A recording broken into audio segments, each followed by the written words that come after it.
Պարոն Չախոյան, արդեն տեղեկություններ կա, որ դուք լինելու եք այն պատգամավորը իշխանական, որը կռիվներ կհրահրի, այնպիսի խոսքեր կասի, որը կդառնա վիճաբանության թեմա, որովհետև երեք կարծես թե մի պահ ձեր ելույթի ժամանակ լարվեց իրավիճակը։ Ինչպես եք տրամադրված, կա նման տրամադրվածություն ընդդիմադիրների հանդեպ։ Հարցը ինչու՞ն է։ Այն որ մենք առաջարկել ենք, երբ ես կողմ եմ, որ բարեկարգության սահմաններում տեղի ունենան ընդդիմության եւ իշխանության միջեւ բանավեճը միանշանակ է, բայց դա ամենևին չի նշանակում, թե այն ամենը ինչ իրականություն է պետք չի ասվի ընդդիմությանը։ Ես երեք բարձրաձայնել եմ ուղղակի հարցեր եւ բարձրաձայնել եմ այն ամենը, ինչը իրականություն է։ Այն որ այդ ամեն ինչը ջղաձգումն է առաջացրել ընդդիմության դեպքում, կներեք ես այդ հարցում մեղավոր չեմ։ Ամենայն դեպս ես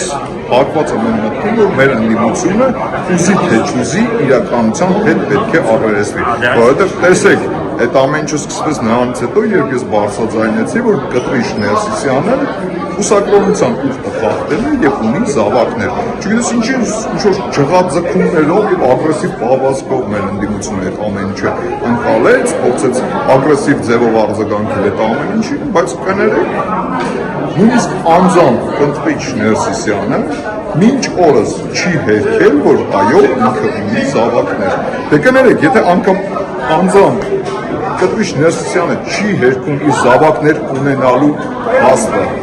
ինչի համար են կռիվ անում մեր ընդդիմադիր գործընկերները քիչ փոխություն ամենայն դեպս նորից եմ կրկնում, մեր ընդդիմությունը պետք է սովորի իրականության հետ առերեսվել։ Դուք կարծես թե բոլոր ելույթների ժամանակ ընդդիմադիրների ձեր տեղից նկատում եմ անընդհատ ջղայնանում եք, ինչ որ միմիկաներ եք փոխում եւ այլն, ուզում եմ հասկանամ դա շարունակվելու է թե չէ, որովհետեւ պարոն Ռուբինյանը որպես արժանախագահի տեխնացու ասել է, որ եկեք հաշտ լինենք, եկեք միմյանց հարգենք, միմյանց խոսքը, որտեղ ընդդիմությունն էլ ունի, չէ՞ դրա իրավունքը։ Այդ ամենը կարելի է նաեւ նկատել ընդդիմության շարքերում, որ իմ ելույթների կամ իմ գործընկերների ելույթների ժամանակ ընդդիմադիր գործընկերները նույն կերպ են արձագանքում, ինչու կարծում եմ, որ նորմալ է, ամենայն դեպս դա ինչ որ արտառոց երևույթների տեղիք չի տվել։ Ծեծ ու ջարդ սպասենք այս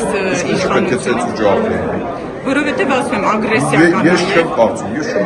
ծեծ ու ջարդ կարող է, բայց կրկնում եմ, մեր ընդդիմությունը բարեկարգության սահմաններում բանավեճերի ժամանակ պետք է սովորի իրականության հետ առերեսվել։ Ուզեմ թե չուզեմ։ Պարոն Չախոյան, ինչու գործադիրից եկակ օրենսդիր, որն է ձեր նպատակը, կասեք, ինչ պետք է այստեղ անել։ Այս մեկը շատ պարզ է, նախ սկսենք նրանից, որ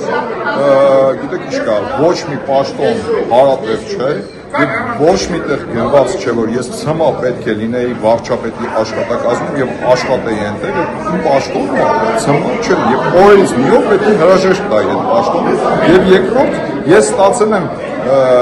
լեգիտիմ ընտրությունների արդյունքում պատգամավորի մանդատ եւ ես կարծում եմ, որ այո պետք է այդ մանդատը վերցնել եւ տեր կանգնել ժողովրդի քվեին։